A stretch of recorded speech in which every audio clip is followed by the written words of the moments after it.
Selamat pagi, Assalamualaikum warahmatullahi wabarakatuh pendengar di mana saja Anda berada, dan saya dari lokasi Museum Lok Semawe pagi hari ini akan ngobrol santai nih di lokasi museum kami sambil jalan santai, tapi saya tidak ikut jalan santai ya.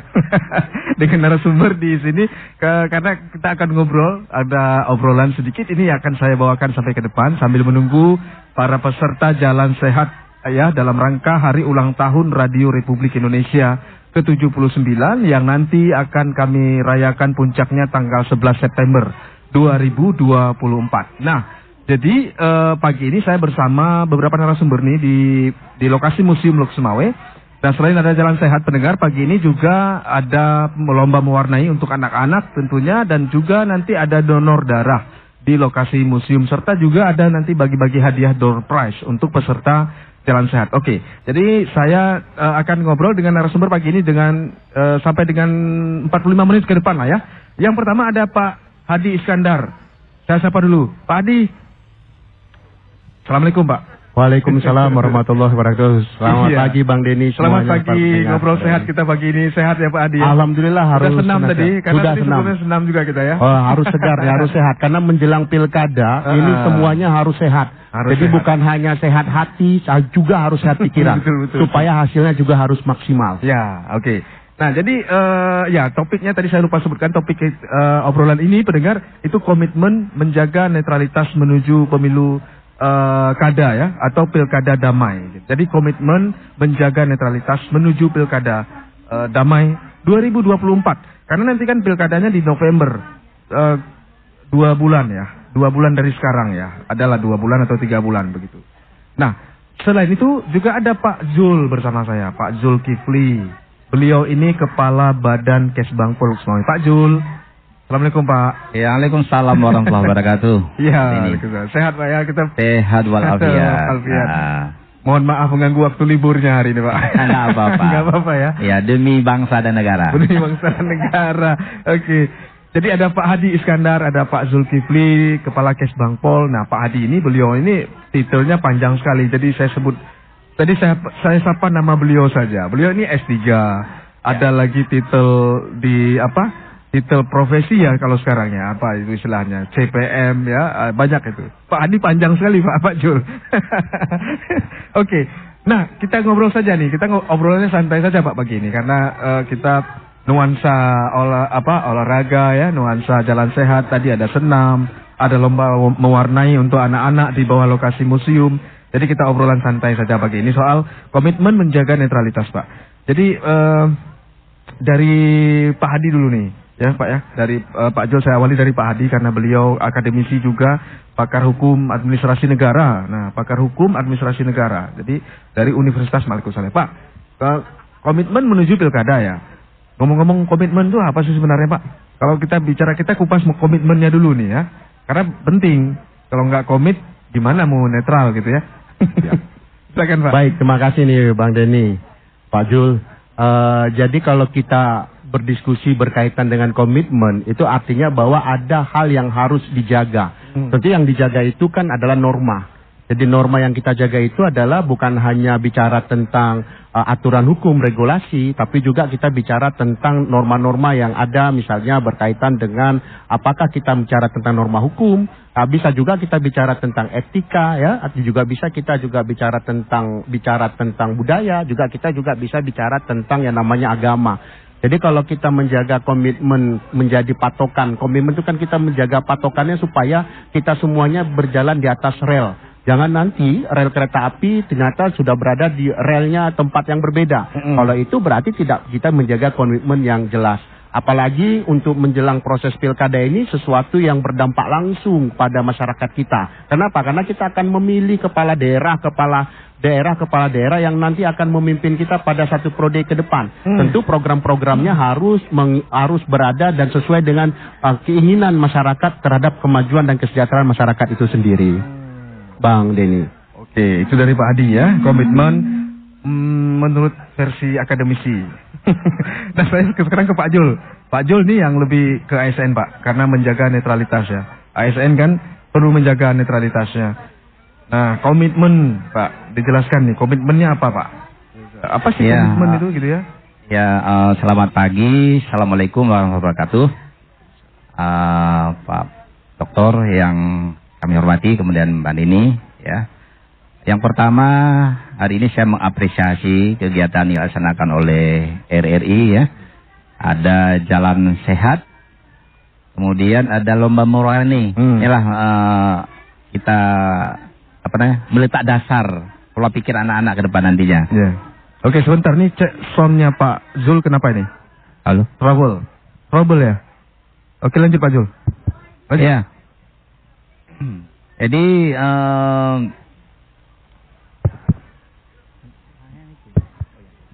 halo? Ya, lanjut Pak. Ya, Lanjut. kegiatan pada hari ini sangat positif sekali, ya. Terutama sekali kita menuju pilkada serentak, ya, yang akan dilaksanakan pada tanggal 27 November 2024 ini, ya. Jadi berpengalaman kita pada pemilu yang lalu, ya, pada tanggal 14 Februari, ya. Alhamdulillah kita sudah sukses melaksanakan, yaitu pileg, pemilu legislatif. Dalam hal itu kita memilih DPR RI, kemudian anggota DPD, anggota DPRA, dan DPRK. Kalau kita di Aceh, ya.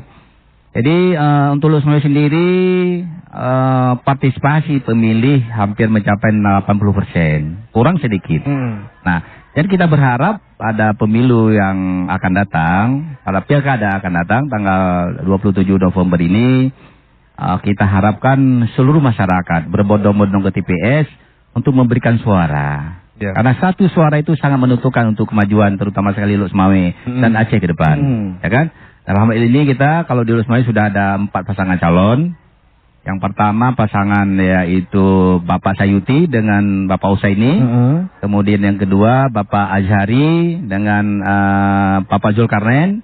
Yang ketiga Pak Haji Fatani dan Bapak Haji Darkasi. Dan yang keempat yaitu Bapak Ismail Amanaf yang berpasangan dengan Bapak Azhar Mahmud. Nah, jadi kalau saya lihat ini keempat-empat ini adalah punya nilai tambah, nilai plus, ya. Adalah mereka-mereka ini yang tidak kita ragukan lagi. Nah, punya kelebihan masing-masing. Nah, dan juga punya kelemahan, ya. Nah, jadi komitmen kita nih sekarang, terutama sekali kalau kami ASN, ya, itu wajib menjaga netral, ya. Tidak boleh menghadiri kampanye hidup ini hidup itu nggak boleh sama sekali.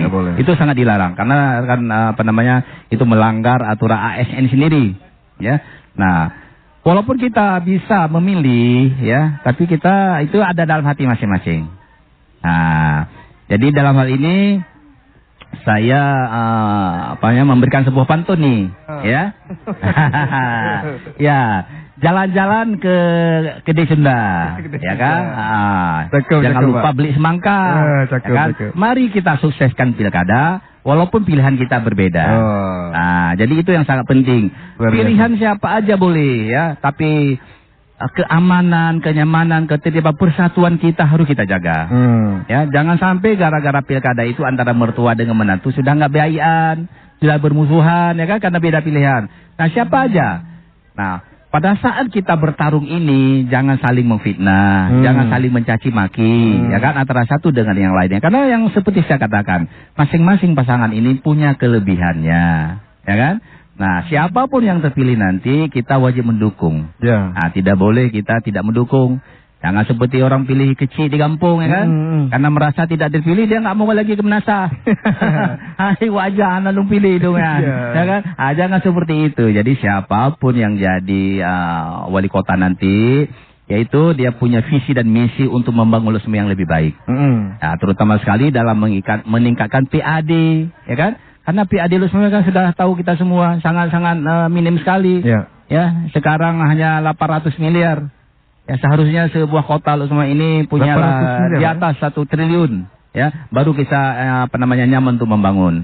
Nah, belum lagi untuk aparatur dan lain-lain sebagainya. Nah, sehingga untuk kesejahteraan rakyat itu sangat minim sekali, ya kan? Jadi kita berharap nanti pemimpin ke depan, wali kota dan wakil wali kota terpilih, dia punya visi misi, punya komitmen untuk mensejahterakan rakyat Lok Sumawwe. Demikian, ya. Ya, jadi pendengar, kami masih dialog ini soal komitmen menjaga netralitas menuju Pilkada Damai 2024. Nah, jadi concern saya ini agak ke jalan sehat karena peserta banyak di sini.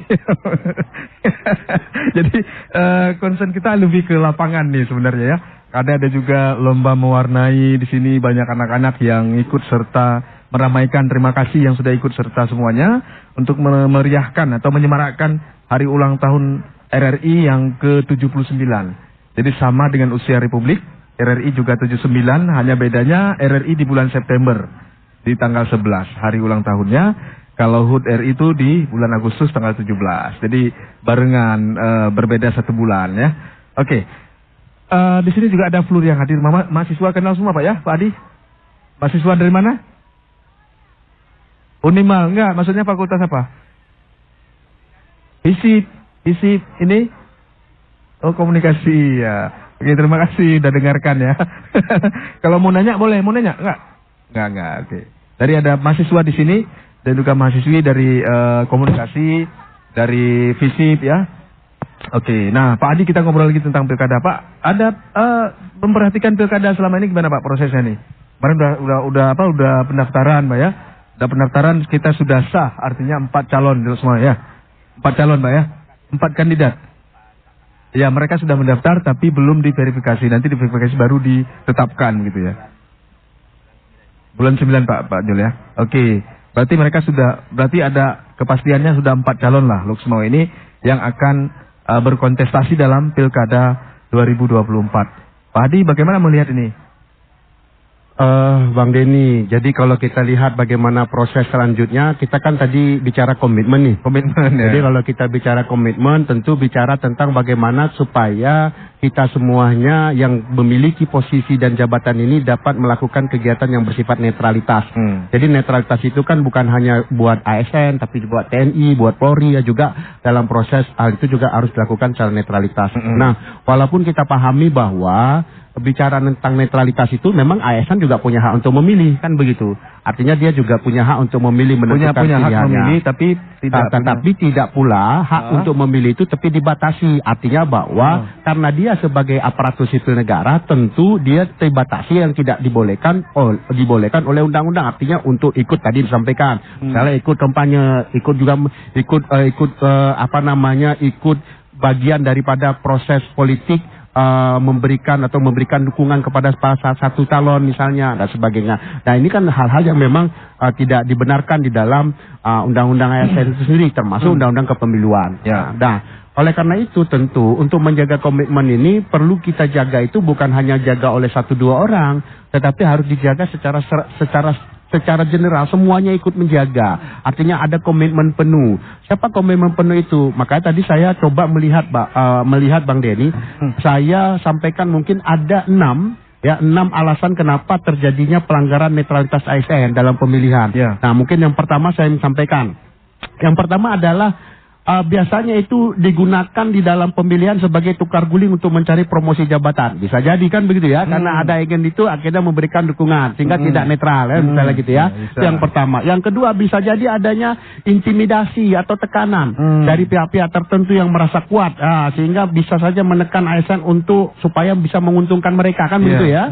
Atau bisa jadi karena kepentingan politik partisan. ASN itu sendiri yang karena punya irisan keakraban, kekeluargaan, ada kesukuan macam-macam, dan seperti itu. Atau bisa jadi berkaitan dengan mentalitas birokrasi yang berkaitan dengan misalnya masih jauhnya semangat reformasi birokrasi itu sendiri. Nah itu dalam rangka kalau kita pahami sendiri bahwa ASN itu kan harus memiliki sifat loyal dan memberikan pelayanan terhadap publik untuk kepentingan siapa? Kepentingan negara itu sendiri. Lalu bisa jadi berkaitan dengan politisasi birokrasi yang dilakukan oleh para calon peserta pemilihan misalnya kepada siapa? ASN dan lain sebagainya. Dan termasuk juga penegakan hukum. Jadi penegakan hukum bahwa kalau seandainya ada ASN yang tidak netralitas atau yang melakukan hal-hal yang tadi di luar koridor tadi, tentu dilakukan penegakan hukum agar terjadinya kepastian hukum bagi mereka-mereka yang melakukan hal-hal seperti itu. Nah, ini yang sebenarnya kalau kita ingin melihat bahwa fenomena netralitas itu yang terjadi. Nah, kalau bagi masyarakat biasa ya tidak ada persoalan ya Pak Jul ya. Tapi ini kan yang menjadi sorot kita ini kan adalah ASN. Termasuk pihak kepolisian dan TNI misalnya untuk melakukan netralitas. Kenapa? Karena mereka menjaga agar terjadinya kenyamanan dalam proses pemilu pilkada yang dilakukan. Bagi ASN sendiri tidak boleh punya ada kepentingan apapun, walaupun karena mereka adalah dasarnya adalah sebagai pelayan masyarakat, sebagai abdi negara, tentu memberikan pelayanan. Nah, siapapun pemimpin mereka, siapapun yang nanti dipilih oleh rakyat, ya artinya mereka adalah bagian daripada melaksanakan tugas-tugas untuk menjaga kepentingan negara tadi dalam rangka memberikan pelayanan terhadap masyarakat tadi. Nah, ini yang harus menjadi titik tolak kita. Nah, kalau bicara nanti tentang apakah ada regulasi yang mengaturnya, apakah undang-undang pemilu, apakah undang-undang pilkada, apakah berkaitan dengan undang-undang ASN atau peraturan-peraturan pemerintah tentang disiplin pegawai negeri sipil, semua sudah mengatur tentang hal seperti itu. Artinya bahwa ASN tidak boleh ikut di dalam ranah-ranah yang berkaitan atas kepentingan-kepentingan perorangan dan lain sebagainya. Nah, yang harus dia lakukan apa? Untuk menjaga agar proses itu berjalan dengan damai, proses itu berjalan dengan baik. Karena kalau prosesnya tidak baik, maka hal yang mau kita tuju itu kan satu sebenarnya. Dalam Pancasila itu kan keadilan sosial bagi seluruh rakyat Indonesia. Itu adalah tujuan dari sebuah pemilu, itu adalah tujuan dari sebuah pilkada. Tapi kalau seandainya cara berdemokrasinya kerakyatan yang dipimpin oleh hikmat kebijaksanaan dalam permusyawaratan perwakilan itu tidak dengan baik, curang, provokasi misalnya, intimidasi misalnya, menakut-nakuti misalnya, atau melakukan hal-hal manipolitik, berarti cara demokrasinya salah. Kalau cara demokrasinya salah, tujuan tidak akan pernah tercapai. 800 miliar juga nggak akan tercapai menuju 1 triliun. Kalau cara demokrasinya tidak sehat. Nah, kalau cara demokrasi yang tidak sehat, berarti kan ada masalah di sila ketiga. Persatuan Indonesia. Syaratnya itu adalah syarat dan semangat bagaimana kita membangun Kota Luk Semawi, membangun Aceh, membangun Indonesia. Kita kalau kembali kepada 1908 kebangkitan nasional, 28 Oktober 1928 hari berkaitan dengan Sumpah Pemuda. Tapi kalau kepentingan untuk kepentingan pribadi, kepentingan golongan, kepentingan orang tertentu, maka cara demokrasinya tidak bagus. Tapi kalau untuk kepentingan bangsa negara, kepentingan bagi masyarakat Luk Semawi, kepentingan bagi masyarakat Aceh, tentu cara demokrasinya juga akan baik. Nah, kalau cara semangatnya salah, pasti perilakunya salah. Kalau perilakunya salah, sila kedua, kemanusiaan yang adil dan beradab tadi, itu kan bicara tentang perilaku. Nah, kalau perilakunya salah, Bang, berarti ada masalah. Di mana? Di sila pertama, ketuhanan yang Maha Esa. Itu apa? Karena sila pertama itu bicara tentang moralitas. Nah, tadi saya bilang tadi komitmen tadi agama tadi, Bang kan? Komitmennya tadi agama. Walaupun ada regulasi tadi kepentingan tadi. Jadi kalau moralitasnya bagus, perilakunya baik, syarat dan semangatnya benar, cara demokrasinya tepat, maka tujuan akan tercapai. Itulah hakikat dari ideologi Pancasila itu sebenarnya. Jadi sebenarnya kalau kita mau mengarah kepada proses bagaimana demokrasi yang sehat, demokrasi yang baik, nah caranya tadi mulai dari sana, dari perilaku tadi. Karena moralitas itu susah, gak akan bisa dibeli. Kenapa? Karena moralitas datangnya dari hati. Dan kalau dia mulai dari moralitas yang baik, tentu cara yang sampai tujuan itu akan tercapai. Nggak ada orang yang mau jadi pemimpin ini membuat masalah bagi dianya atau bagi masyarakatnya. Tetapi yang mau diinginkan adalah pencapaian terhadap tujuan pemimpin itu sebenarnya demokrasi substansif itu sebenarnya adalah menciptakan kesejahteraan bagi rakyat. Nah, kalau kita sekarang ini bicara demokrasi prosedural dari 1955 sampai hari ini kan kita berjalan berproses.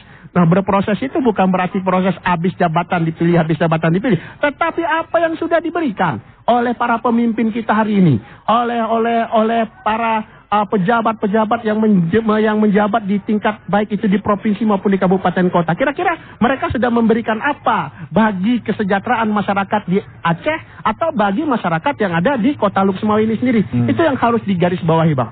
Jadi itu. Ya, jadi itu. Jadi pendengar, saya informasikan ini cuaca di sekitar Luk Semawi dan sekitarnya itu ya. Kota Luk Semawi dan sekitarnya, terutama di lokasi museum. Luar biasa panas. Agak lumayan lah. Kayaknya di tempat kita wawancara juga mulai panas ini. Pak Jo juga udah mulai panas. Tapi ini oke. Karena gimana ya, settingannya ini mataharinya kan matahari pagi, nggak apa-apa. Agak sehat.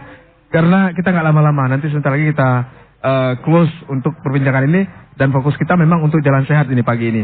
Karena nanti ada pembagian door prize lagi dengan cuaca yang begitu terik ini. Ini juga mewarnai suasana ini gitu ya. Tapi ini matahari pagi sehat lah Pak. Karena apalagi yang kita mau katakan ya. Kita tidak panas-panasan. Oke. Jadi bicara soal komitmen menjaga netralitas itu ya. Kalau Pak Jul Pak, komitmen apa sih di ASN di Pemko nih Pak? Nah ini pilkada Pak ya. Ya, kita melihat yang lalu ya, pasti ada nanti ke depan kan, gitu. Kalau yang lalu kami lihat, kami sendiri nih ya, kami dari Kesbangpo dan dinas-dinas yang lain pada umumnya memang netral, sangat netral, kan?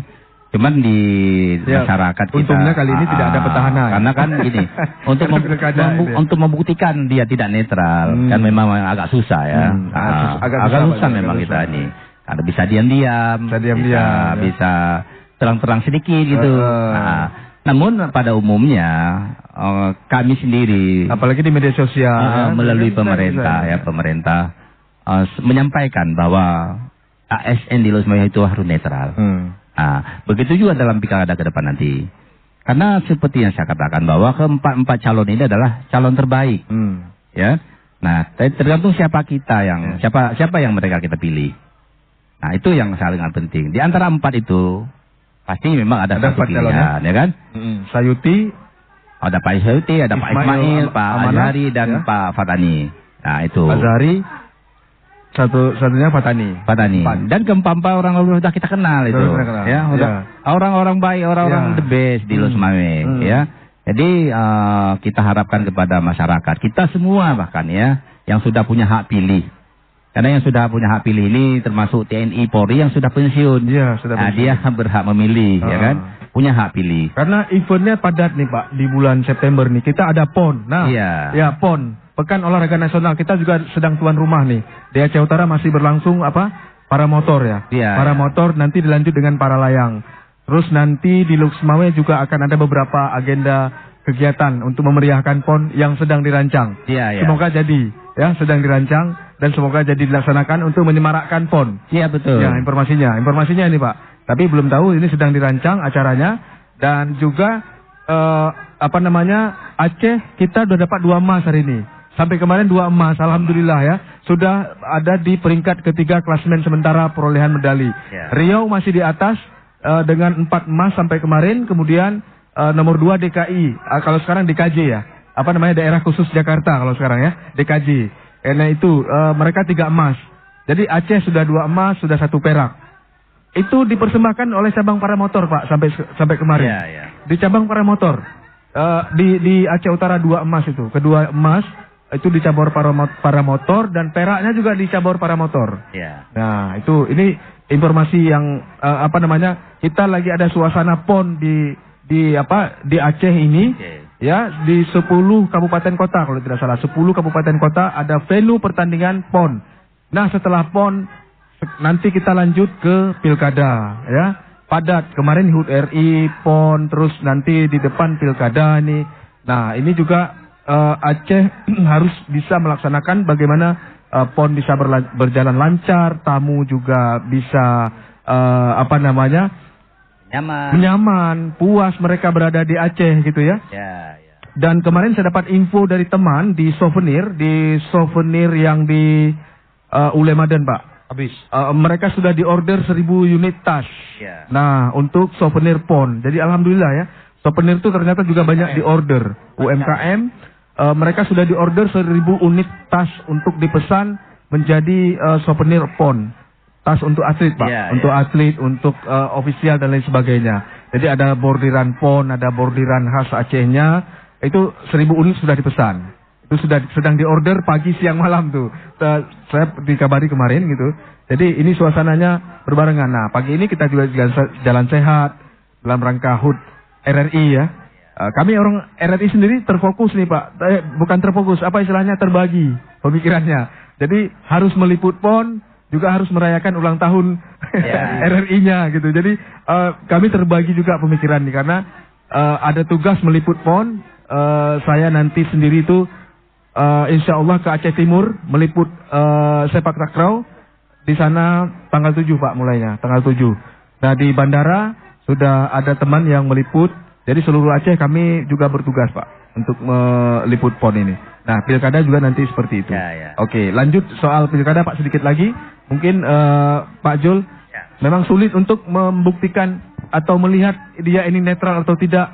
Karena juga di medsos ya, kira-kira ini kan kita lihat Aceh lagi, apa Pak, lagi bully-bully ya. Karena ada pidato yang salah bicara, terus diposting ulang ya, diposting ulang ada pidato salah satu paslon yang salah bicara.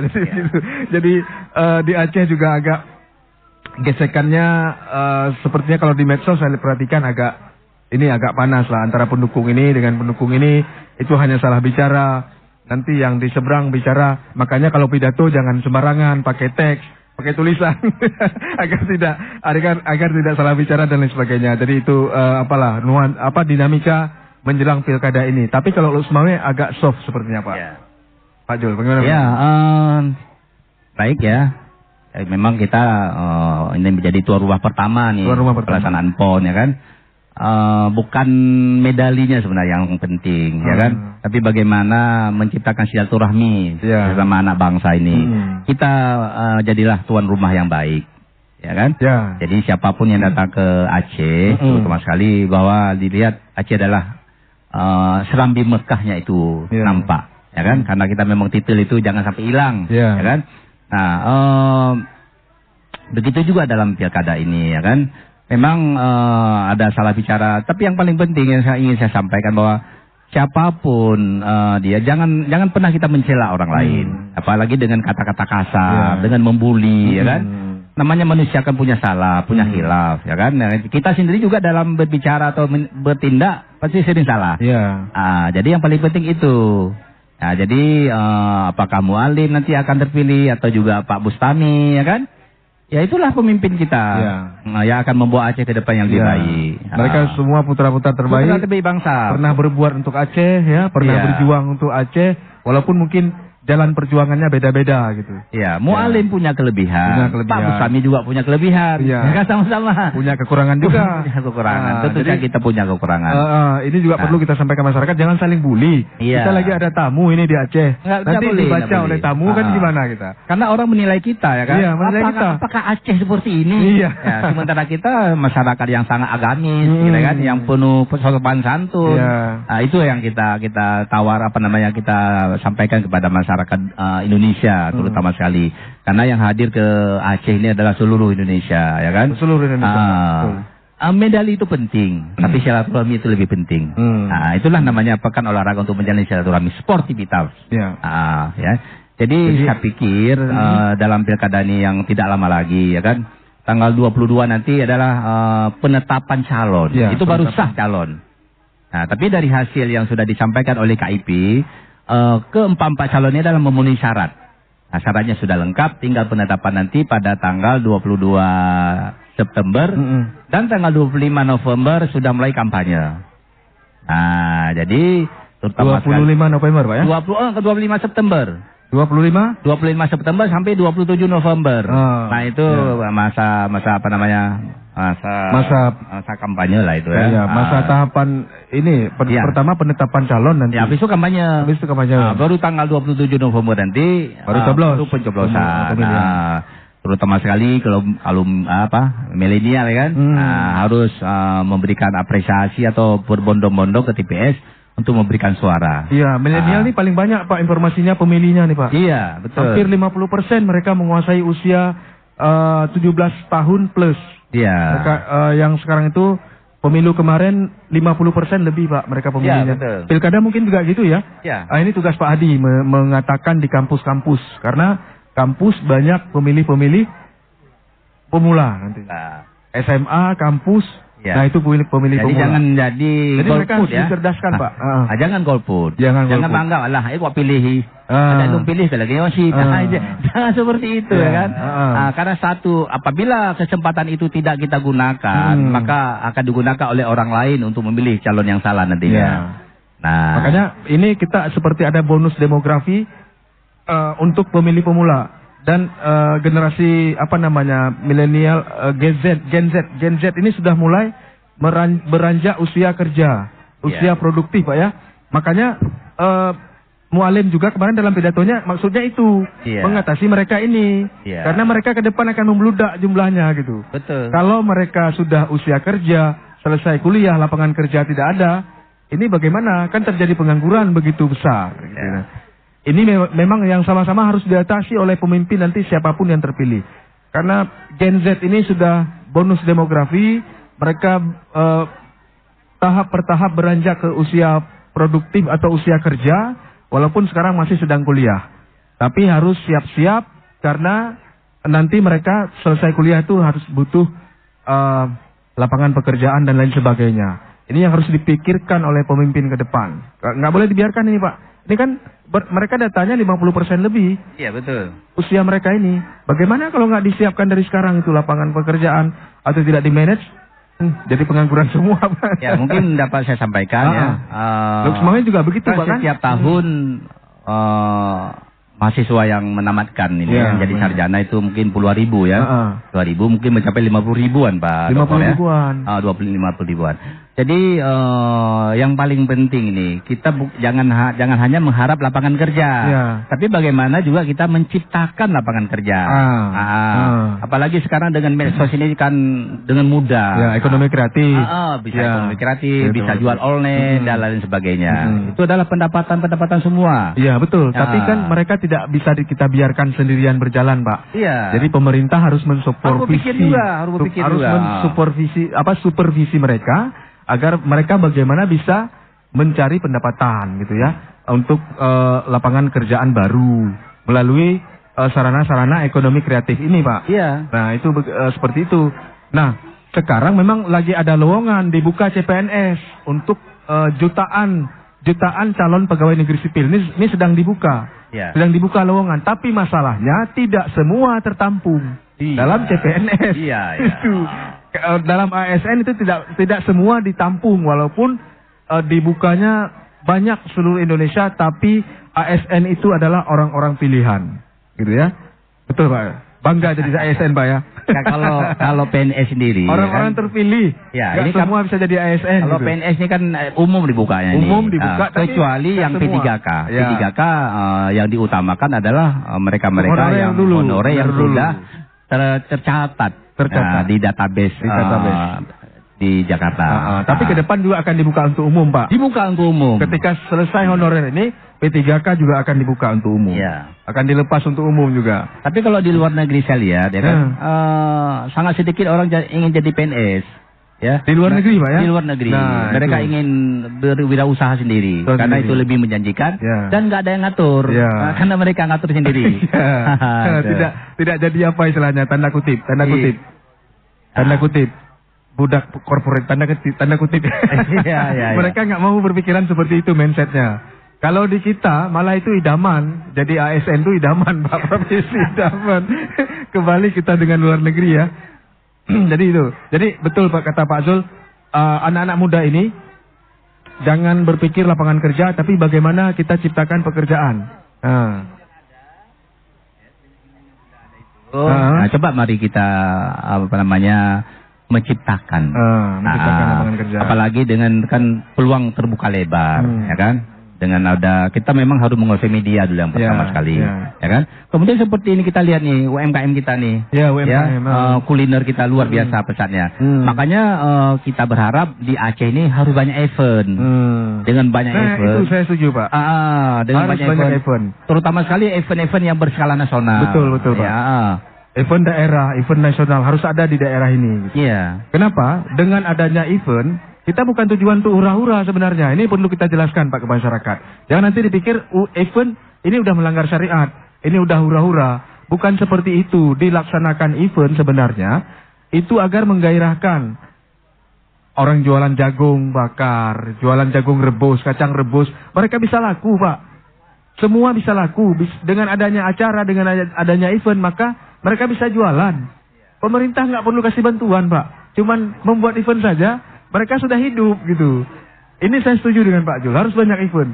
Gimana Pak? Kalau menurut konsep apa ide yang harus kita konsep? Apakah pameran atau acara-acara apa gitu Pak ke depan agar Lok Sumawe ini bisa hidup gitu. Ada kegiatannya, nggak sepi gitu Pak. Ya apapun ya, boleh kita sekali-sekali. Kalau kegiatan-kegiatan yang besar kita lihat kan sering di Bali sekarang ya. Di Bali. Apa salahnya kalau kita bawa ke Aceh? Ya kan? Bawa ke Aceh. Gitu kan? Dengan nuansa Islami, ya, kita tawarkan kepada dunia ini bahwa Aceh adalah daerah yang siap untuk menerima dan melaksanakan untuk menyelenggarakan event. Iya, jadi dengan ada event itu, tentu saja orang berbondong-bondong dari luar negeri, dari seluruh Indonesia akan datang ke Aceh. Yang seperti tadi, ada yang pesan tas, ya kan? Apalagi kopi gayung sangat terkenal. Iya, kopi gayung. Kemudian penginapan juga hidup, restoran semua hidup. Semua hidup. Semua. Takengon itu pamerannya 20 hari loh Pak. Iya. Luar biasa. Mereka berani melaksanakan eventnya 20 hari itu di Takengon. Bagaimana? Hari ini Lok Sumawe apa?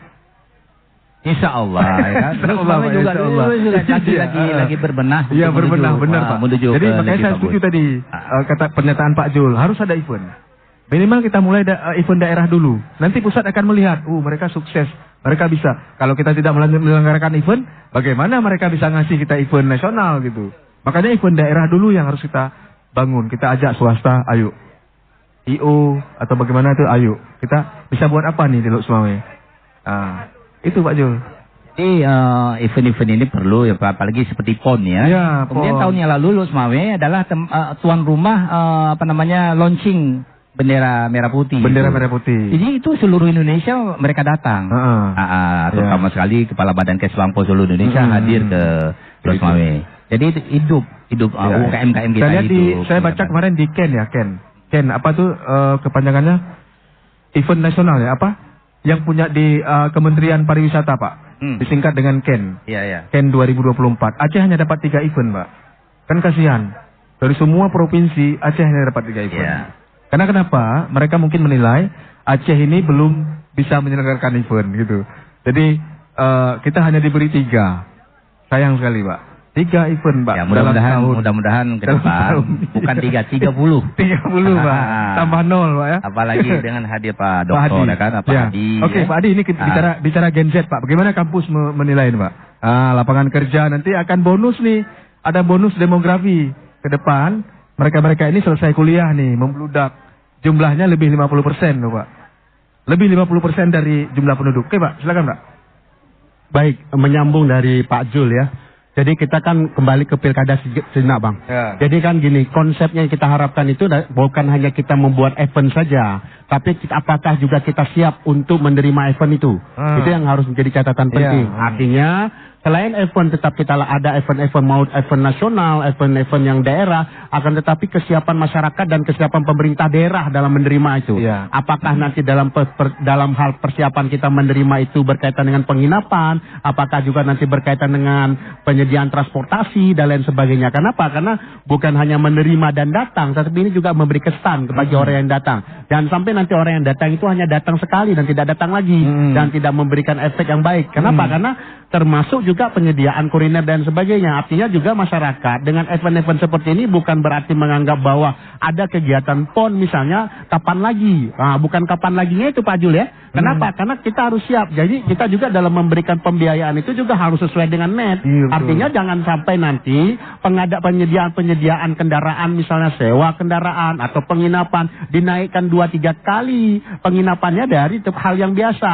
Artinya bahwa kita juga harus standar. Jadi dengan standar tadi masyarakat juga akan senang. Wah, ternyata masyarakat tempatnya juga bagus untuk kegiatan, kita melakukan kegiatan, penginapannya juga baik, murah misalnya, lalu juga kulinernya baik, masyarakatnya juga ramah dan sebagainya mau menerima. Dan tentu ini akan membuka event dan masyarakat jangankan event, mereka sendiri yang akan datang. Dan ini akan disampaikan kepada orang-orang lain. Ayo berkunjung ke Aceh misalnya, ayo berkunjung ke daerah-daerah yang memiliki objek wisata sehingga mereka mau datang ke sini dan hadir di sini itu bukan karena event saja, tapi membawa keluarganya, membawa teman-temannya, bahkan menciptakan event-event baru yang mereka bisa bawa dari luar ke sini. Nah, itu yang harus menjadi catatan kalau kita bicara tentang event.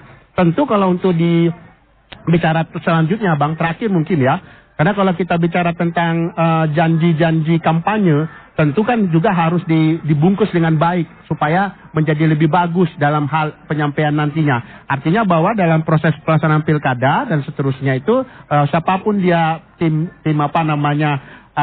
kandidat-kandidat nantinya tentu mereka juga menyampaikan program-program dan tentu bagi masyarakat pilihlah masyarakat yang cerdas. Ya, Artinya oke. memilih yang dibeli bukan pilih orang tapi pilih program supaya dapat menghasilkan dengan lebih baik sehingga nanti membawa tatanan Kota Lux Mawai, tatanan Aceh itu menjadi lebih baik, lebih bagus melalui program-program yang rasional, program-program yang bagus sehingga membawa kesejahteraan bagi masyarakat Aceh. Itu Aceh khususnya juga Kota Lux Mawai. Itu mungkin Bang Denny ya berkaitan dengan itu. Sehingga fasilitas PAD dan sebagainya juga bisa bagus lah untuk Aceh ini sendiri. Oke. Jadi itu Bang Denny. Ya, Pak Adi, Pak Zul, kita juga harus mengakhiri karena hari terus beranjak semakin panas ini. Nanti nggak sempat bagi kupon kita, jadi kita harus mengakhiri perbincangan ini. Sebenarnya bicara event, menurut saya itu bicara event bukan hal baru karena raja-raja Aceh zaman dahulu sudah pernah menyelenggarakan piasan.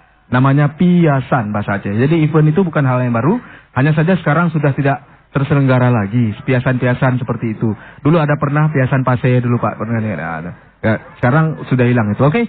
Dan saya Denny Pribadi Yusman sampai di sini pendengar perbincangan kami di lokasi museum bersama Pak Zul, Kepala Kesbangpol dan juga Pak Dr. Hadi Iskandar dari Universitas Maluku Saleh atau pakar hukum administrasi negara. Assalamualaikum warahmatullahi wabarakatuh.